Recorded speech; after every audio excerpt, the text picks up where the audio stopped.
చంద్రబాబు నాయుడు గారు మీరు పద్ధతి మార్చుకోండి.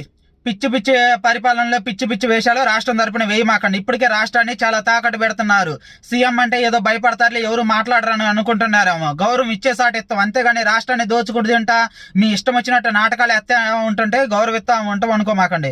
మీరు వయసులో పెద్దవాళ్ళు, అందుకని ఎక్కువ మాట్లాడకుండా నార్మల్గా మాట్లాడుతుంది అంతే తప్ప నువ్వు సీఎం అనో లాంటి ఇంకా వేరే ఏదో అని భయపడేం మాట్లాడకుండా ఉండట్లేదు. రాష్ట్రం అంటే మీ అయ్య మీకు 2 ఎకరాలు రాసిచ్చిండు కదా, అది కాదు. అర్థమైందా? రాష్ట్ర సొమ్ము ఎందుకు దానం చేస్తావు నువ్వు? కందుకూరు ఘటనలో వాడు ఎవడైతే చనిపోయిండో వాళ్ళ కుటుంబానికంట పొలం ఇస్తారంట. ఎందుకు ఇస్తారు?